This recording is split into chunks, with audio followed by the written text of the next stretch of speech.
Hey guys, what's up? Welcome to the Bold Hairspring. My name is Ivan, and in today's video I'll be showing you the Certina DS Action Diver in black PVD. It's the first time for me to check out a Certina watch, and you know what? I couldn't have chosen a better model to do so. The DS Action Diver is simply fantastic, and hopefully you agree with me by the time you finish watching this video.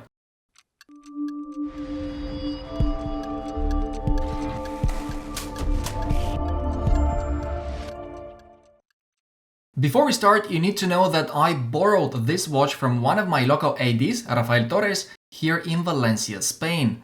Of course, you can find their info in the description of this video, and if you're interested in buying anything, all you need to do is contact them and they will offer you their best deal.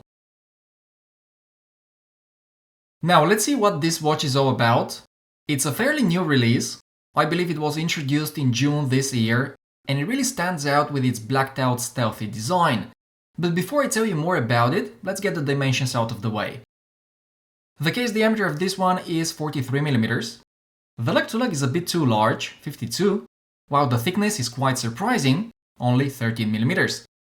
And finally, the lug to lug is a bit odd as it measures 21mm.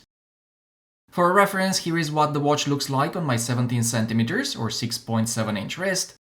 And guys, it actually wears better than what you expect. On the NATO strap that it comes with, it stays in place, it feels comfortable, and it doesn't feel top-heavy at all. And I absolutely love the way it looks. In fact, I like it more than the Seiko Bruce Lee edition I reviewed last week. Design-wise, once again, I really like what Certina has done here. The design language is very much Certina, but there is definitely some resemblance with the Omega Seamaster 300 Professional, especially when you look at the bezel insert.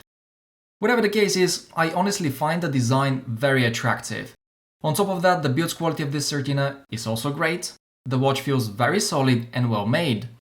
Of course, it comes with a sapphire crystal and a ceramic bezel insert and a water resistance of 200 meters, which, by the way, is ISO 6425 certified.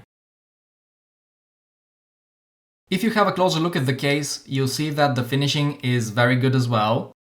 There are no fancy beveled edges, but instead the lines on the case are well defined, and the whole case is matte finished with some minor exceptions for the crown and the bezel.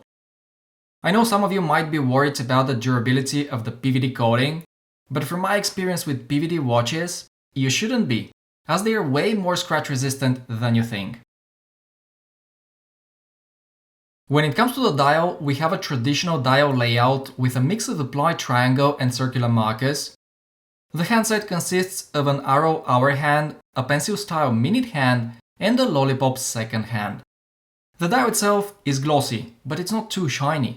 There is a date window at 3 o'clock, which actually looks fairly well integrated, and what I mean by that is it doesn't ruin the overall symmetry too much.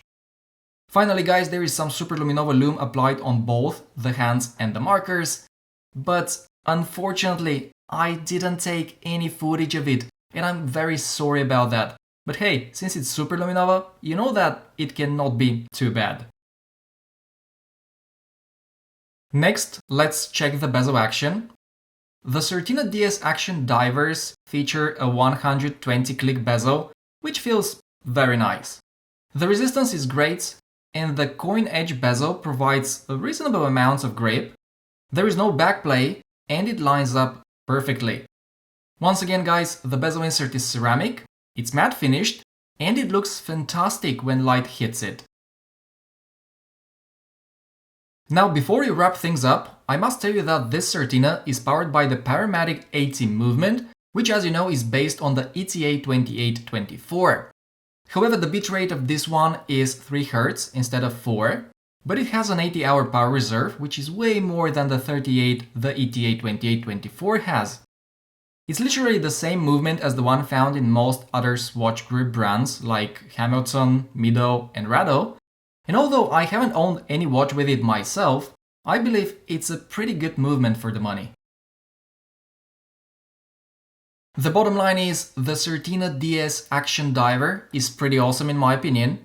If you don't mind the 43mm case, I would say it's a great and a much cheaper alternative to the Omega Seamaster 300 Professional. It has its own charm, and you have to admit it looks exceptionally good in black. In Spain, the retail price of this model is 1010 euros, which is not bad all things considered. However, getting a bit of a discount from a reputable dealer shouldn't be too difficult. So definitely check it out if you feel like it's something you would love to wear. Thank you very much for watching this hands-on first impressions video. This watch has definitely put the brand on my radar, and I'll definitely be keeping an eye on their future releases. So guys, now I would like to know what you think about Certina, and also, if you enjoy my content, click on that subscribe button. Thanks again, take care guys, and I'll see you in the next one.